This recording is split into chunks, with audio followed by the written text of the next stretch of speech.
Hello viewers, আসসালামু আলাইকুম। আজকে আমরা ঢাকা থেকে রওনা দিব সিলেটের উদ্দেশ্যে। তো সিলেট মাজার জিয়ারত করার পরে চলে যাব শ্রীমঙ্গলের উদ্দেশ্যে। তো আমাদের টাইম হচ্ছে 2 রাত। তো চলুন আজকের ব্লগে দেখাচ্ছি আপনাদেরকে আমরা 2 দিনে কোথায় কোথায় ট্যুর দিই এবং আজকে সব থেকে একটা ব্যাড অভিজ্ঞতা আজকে আপনাদের সাথে শেয়ার করব। তো চলুন ভিডিও স্টার্ট করি। উত্তরপাড়া থেকে সিএনজি নিয়ে চলে এসেছি গোলাপবাগ ইউনিকের কাউন্টারে, কারণ আমরা ইউনিকের কাউন্টারে 4টা টিকিট কেটেছি। তো এখান থেকে আমরা সিলেটের উদ্দেশ্যে রওনা দেব। তো আমাদের ঢাকা থেকে পার টিকিট পড়েছে 700 করে ইউনিকে। তো এই যে আমরা 4টা সিট নিয়েছি, আম্মু, সাদিব, আমি আর শামীম। তো পাশাপাশি নিয়েছি। তো ওদের আরেকটা কাউন্টার ছিল সামনে, সেখানে গাড়ি একটু ওয়েট করছিল।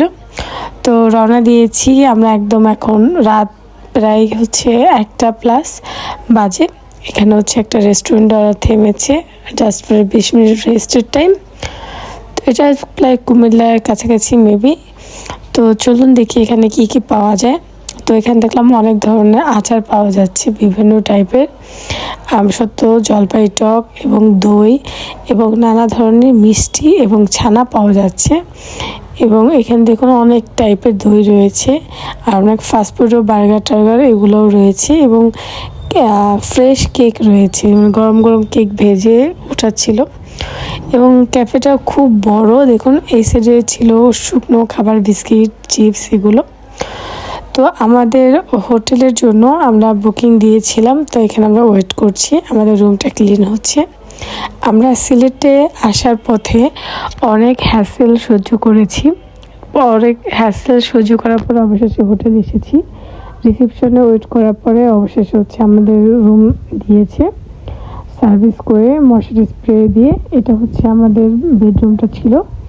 আমরা পাশাপাশি নিয়েছিলাম একদম নর্মাল টিপটাপের ভিতর, যেহেতু এখানে আমরা 1 রাত থাকবো। এবং বাথরুমটা ছিল অনেক বড় এবং নিট অ্যান্ড ক্লিন, খুবই সুন্দর ছিল বাথরুমটা।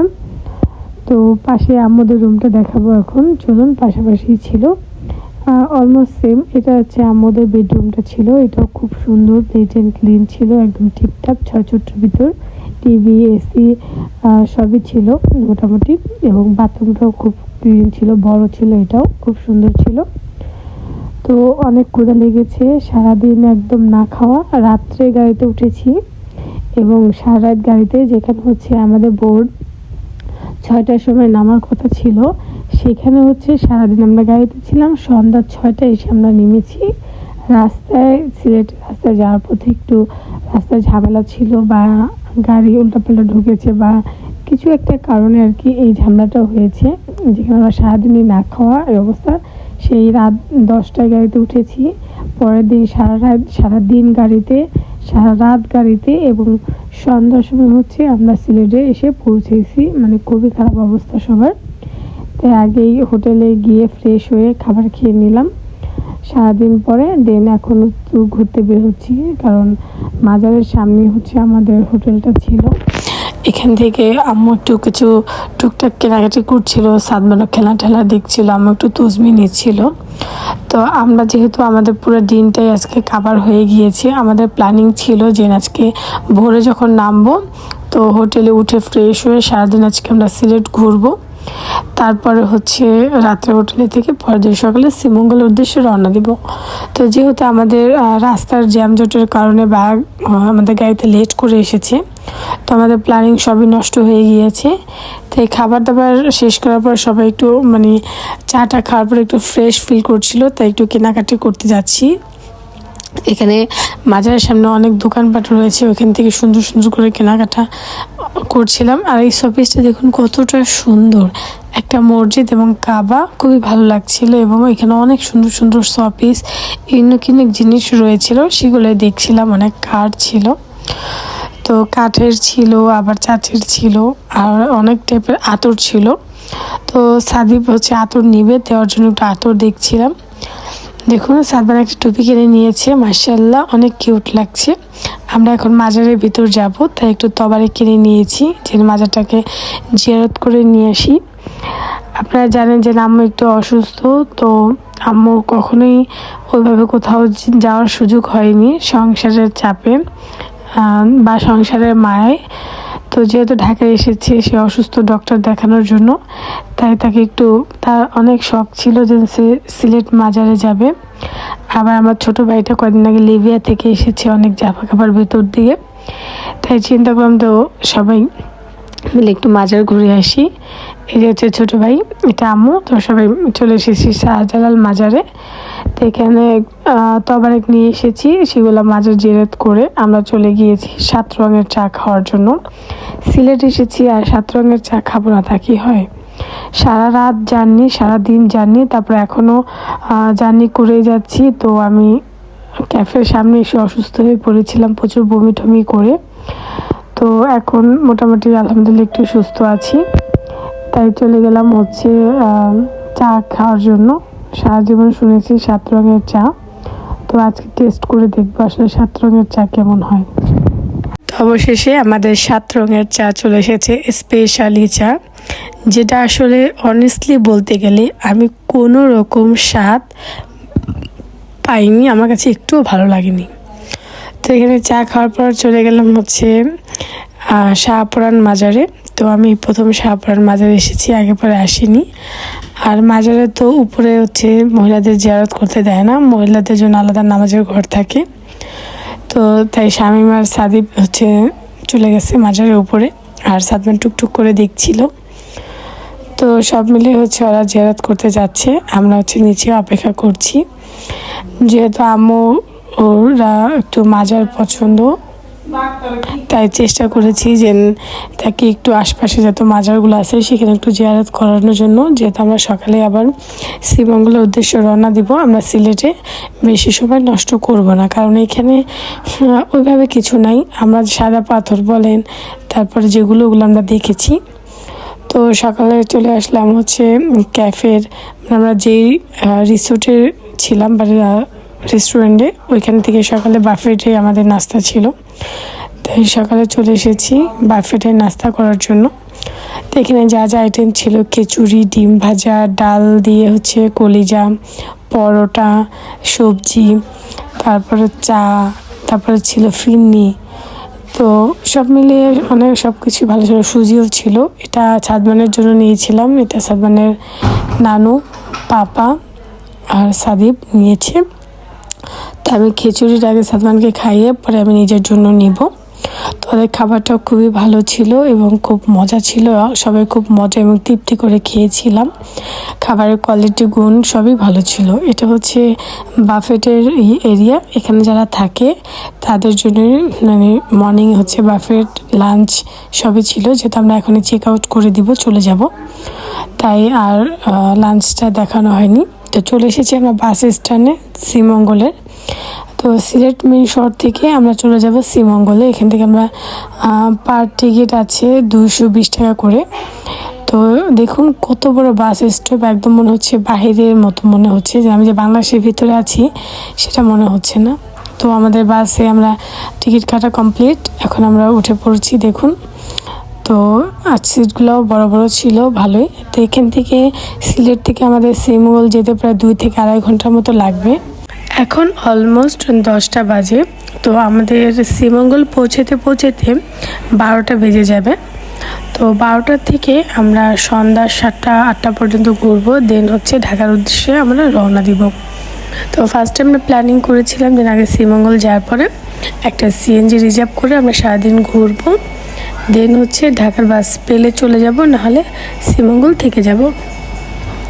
তো দেখুন আলহামদুলিল্লাহ আমরা প্রায় 12:30টার সময় শ্রীমঙ্গল পৌঁছিয়ে একটা সিএনজি রিজার্ভ করে নিয়েছি সারাদিনের জন্য 400 টাকা। দেখুন কত সুন্দর চা বাগান, আমরা পাহাড়ি রাস্তা দিয়ে চলে যাচ্ছি শ্রীমঙ্গলের বিভিন্ন স্থান দেখার জন্য। তো সব থেকে দূরে যেটা আছে আর্টিফিশিয়ালি লেক, যেটা তৈরি করা হয়েছে শ্রীমঙ্গলে, সেখানে চলে যাচ্ছি ওটা দেখার জন্য। এবং যাওয়ার পথে যে ভিউটা দেখছি, এত সুন্দর চা বাগান, দুই সাইডে পুরোটাই হচ্ছে চা বাগান। এত ভালো লাগছিল দেখতে, আসলে যাওয়া আসার পথে যেই ভিউটা দেখা যায় সেটাই ভালো লাগে। আর এটা হচ্ছে সুলতান রিসোর্ট, সব থেকে নাম করা এখানে শ্রীমঙ্গলের। ওদের নিজস্ব চা বাগান আছে। তো সুলতান রিসোর্টের সামনে দিয়ে হচ্ছে আমাদের যেতে হয়, তো এর জন্য সেটা আপনাদের সাথে একটু শেয়ার করে দিলাম। তবে শ্রীমঙ্গল দেখার অনেক কিছু রয়েছে, আপনারা একদিনে কখনোই পুরোটা কাভার করতে পারবেন না। তো আমাদের হাতে যেহেতু সময় শর্ট ছিল, তো এর জন্য হচ্ছে আমরা একদিনে যতটা পারি ট্যুর দেওয়ার ট্রাই করেছি। তো আমরা ওইভাবে কোনো কিছুই দেখতে পারিনি, শুধু একটা জায়গায় গিয়েছি আমরা, এছাড়া বাকিগুলো মিস করেছি। আর হচ্ছে আমাদের স্থানীয় যে বাজারটা আছে, এখানে শ্রীমঙ্গলের বিশেষ কিছু যা পাওয়া যায় ওগুলো টুকটাক করে কেনাকাটা করতে পেরেছি। এছাড়া ওইভাবে আসলে এত অল্প সময় শ্রীমঙ্গল ট্যুর দেওয়া মানে পসিবল হয় না। শ্রীমঙ্গল জায়গাটা ছোট হলেও দেখার অনেক কিছুই রয়েছে। আর সবথেকে সুন্দর হচ্ছে মনোমুগ্ধকর চা বাগান। আমরা এখন একদম পাহাড়ের ভিতর ঢুকছি, চতুর্থ সাইডে জঙ্গল, কিচ্ছু দেখা যাচ্ছে না, নেটওয়ার্কও নেই ফোনে। আর এত সুন্দর চা বাগান যে দেখেই ভালো লাগছে, মন ভরে যাচ্ছে। আমি সিলেটের আগেও অনেকবার এসেছি, কিন্তু ওইভাবে কখনোই চা বাগান দেখা হয়নি। আমাদের একটা মানে চিন্তা থাকে সিলেট যাব মানে চা বাগান, সিলেট যাব মানে চা খাবো, মানে এরকম একটা। তো আমি হচ্ছে বলতে পারেন যে না, একদমই চা প্রেমিক নই, চা একেবারেই পছন্দ করি না। তবে সাদমানকে স্কুলে দেওয়ার হচ্ছে উসিলাই বলতে পারেন যে আমার এখন প্রচুর চা খাওয়া হয়। স্কুলে দেওয়া উচিলে অনেক সাদমানের ফ্রেন্ডের যে গার্ডিয়ানগুলো আছে, বিশেষ করে আইরিনা পূর্ণা তো প্রচুর চা খেতে পছন্দ করে, সাথে আমাকে ফোর্স করে খাওয়ায়। তো সেই দিক থেকে আর তারপর হচ্ছে আমার মাঝখানে প্রচুর ঠান্ডায় প্রবলেম হয়েছে, যেহেতু আমার প্রচুর ডাস্ট অ্যালার্জি, অনেক দিন ঠান্ডায় ভুগেছি। সেক্ষেত্রে চা খেলে একটু ভালোই লাগে, বেটার ফিল হয়। আর সেই পরিস্থিতি যেহেতু আসছি আবার চা বাগানে, সিলেটের শ্রীমঙ্গলের জায়গায়, তো চা প্রেমিক তো হতেই হবে। যে চা পছন্দ করে না সে আমার মতো চা প্রেমিক হয়ে যাবেন। তো আমরা চলে এসেছি সে আমাদের স্থানে, যেখানে হচ্ছে আমরা ঘুরতে এসেছি। তো চলুন এখন আমরা লেকটার কাছে যাচ্ছি। লেকটার কাছে ঢুকতে এখানে কোনো প্রবেশ মূল্য নেই, আপাতত স্টপ আছে। অনেক সুন্দর সুন্দর শাপলা ফুল রয়েছে এখানে, একটু গোলাপি গোলাপি কালারের। আর লেকটা হচ্ছে প্রচুর বড়, এবং এই লেকটা হচ্ছে কিন্তু আর্টিফিশিয়ালি তৈরি করা। আর চতুর্দিকে শুধু চা বাগান আর চা বাগান। এখানে দেখলাম যারা চা বাগানে মানে পরিচর্যা করে তাদেরকে দেখলাম চা পাতা ছিঁড়ে ভর্তা করে ভাত খাচ্ছিল, মানে আমরা লাঞ্চ টাইমে চলে এসেছিলাম। তো আপনারা ট্রাই করতে পারেন, তারা অনেক বলছিল খাওয়ার জন্য, অনেকেই খেয়েছে অনেকেই খায়নি। তো আপনারা আসলে এটা ট্রাই করতে পারেন। দেখুন কত সুন্দর, চতুর সাইডে শুধু চা বাগান আর চা বাগান। এটা হচ্ছে পাহাড়ের উপরে, নিচ থেকে হচ্ছে দেখা যাচ্ছে আপনার লেকটা। দেখুন এত সুন্দর, মানে দেখেই ভালো লাগছে আসলে। এখানে অলরেডি আমরা টাইম 1 থেকে 2 ঘন্টা কাটিয়ে দিয়েছি, আর আম্মু খুবই এনজয় করেছে। বেসিক্যালি হচ্ছে আম্মুর জন্যই আমাদের আসা, আম্মুকে একটু সুন্দর প্লেস দেখানো বা একটু ঘোরার ফিলিংস বোঝানো। আর এটা হচ্ছে সেই লেকের নাম বড় করে হচ্ছে লেখা আছে। তো এখান থেকে সাদমান নড়তে যাচ্ছে না, যেহেতু সাদমান অ্যালফাবেট পাগল, সেটা আপনারা সবাই জানেন। যেহেতু এখানে বড় বড় করে অক্ষরগুলো দেওয়া আছে, এর জন্য এখান থেকে নড়ছে না। তো এখানে খেলাধুলা করছে, এখানে আরও বাচ্চারা আছে। তো এবার হচ্ছে আমরা একটু চা বাগানের ভিতরে গিয়ে একটু কিছু ফটোশ্যুট করে নিব, কিছু শর্ট ভিডিও করব। তো এই যে সাদিব হচ্ছে সাদমানকে করে নিয়ে একটা শর্ট ভিডিও করতে চাচ্ছে, তো সেটা করব। এভাবে হচ্ছে আমাদের টাইমগুলো চলে গিয়েছে আর খুবই ভালো কেটেছে। এখানে একটা ভাইয়া বাঁশি বাজাচ্ছিল।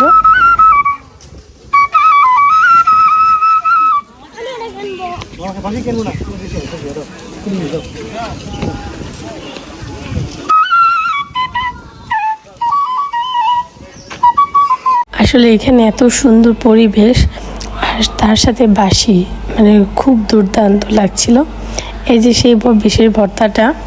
তো যাওয়ার পথে দেখলাম আনারস, তো গাড়িটা থামিয়ে আনারস খেতে নেমে পড়েছি। তার ফাঁকে হচ্ছে আমি গিয়ে কটা চা পাতাও তুলেছি। আর এটা হচ্ছে রাবার বাগান। তো এখানে দেখুন কিভাবে রাবার সংরক্ষণ করা হয়। এখন এটা মানে বন্ধ আছে, দেখুন উল্টে রাখা আছে। এইগুলো হচ্ছে রাবার গাছ, এই যে সেই রাবারগুলো পড়ছে বেয়ে বেয়ে। তো অনেক রাবার বাগান, দেখুন এখানে অনেক প্রচুর রাবার গাছ। এখান থেকে রাবার সংরক্ষণ করেই বিভিন্ন কাজ করা হয়। দেখুন কীভাবে একদম লাইক হচ্ছে আমরা খেজুর গাছের থেকে রস বের করার জন্য যেভাবে কাটা হয়, রাবার গাছও অলমোস্ট সেম। দেখুন কত রাবার পড়ছে। এটা মেবি সন্ধ্যার দিকে সম্ভবত হচ্ছে এটা পেতে দিয়ে যায় বা সকালের দিকে নিয়ে যায়। চলুন আনারস খেতে খেতে এখন চলে যাচ্ছি ঢাকার উদ্দেশ্যে। তার আগে হচ্ছে আমরা একটু মণিপুর মার্কেটে, মানে এখানে যে লোকাল মার্কেট আছে শ্রীমঙ্গলে, সেখানে এসেছি একটু কেনাকাটি করার জন্য। তবে বিশেষ কিছু কিনবো না, এখানে শাড়ি, শাল বা থ্রি পিসগুলো বেসিক্যালি আমার হয় না, কাপড় কম থাকে, সেক্ষেত্রে একটু প্রবলেম হয়ে যায়। বাট ওইখানে এছাড়া অনেক সুন্দর সুন্দর জিনিস রয়েছে। তো চলুন ভিতরে গিয়ে আমরা একটু হালকা কিছু কেনাকাটা করি, যেহেতু বাসায় ছোট ছোট দুইটা বেবি আছে, বুড়া বেবি, আমাদের ননদের 2 মেয়ে আছে, ওদের জন্য কিছু কেনাকাটা করব। এছাড়া আমাদের জন্য সেভাবে কিছু কেনাকাটা করব না। তো এখানে দেখলাম সব থেকে বড় দোকান এটাই। তো চলুন এই মার্কেটের ভিতর যাই, দেখি একটু ইউনিক কী আছে সেটা খুঁজি। শাল, চাদর, এগুলো তো একটা কমন জিনিস, এগুলা মোটামুটি কমই বেশি নেওয়া হয়েছে বা সবারই আছে। এখানে দেখুন শ্রীমঙ্গলের চা, আমরা প্রচুর চা নিয়েছি। মানে আমার হাজব্যান্ড যেখানেই ঘুরতে আসুক না কেন, তার বিজনেস পারপাসের জন্য সে সবসময় কেনাকাটি করে। তার ক্যাফের জন্য সে অনেকগুলো চা কিনছে, প্রায় 7-8 কেজির মতো চা নিয়েছে, ফ্রেশ চাটা। তো এখানে দেখুন অনেক কিছুই রয়েছে। তো এখান থেকে দেখি ওদের জন্য কিছু নেওয়া যায় কি না, ইউনিক কিছু। আর এখানে সবথেকে মজার একটা জিনিস ছিল হচ্ছে ওষুধের বক্স ছিল, কিন্তু ছোটো থাকার কারণে ওটা মানে পছন্দ হলো না। এরপর আমরা চলে গেলাম হচ্ছে খাবার দাবার করার জন্য। সব থেকে বিখ্যাত হচ্ছে কড়াই মাটন এটা, আর এটা হচ্ছে শ্রীমঙ্গলের সব থেকে নাম করা হোটেলে এসেছি আমরা, লঞ্জন হোটেলের নাম। খাবারগুলো দুর্দান্ত ছিল, আর বিশেষ করে কড়াই মাটনটা তো মানে আমার মন কেড়েছে। তো খাবার দাবার শেষে এখন আমরা বাস কাউন্টারে বসে আছি, ঢাকার উদ্দেশ্যে রওনা দেবো। আল্লাহ হাফেজ, সবাই ভালো থাকবেন।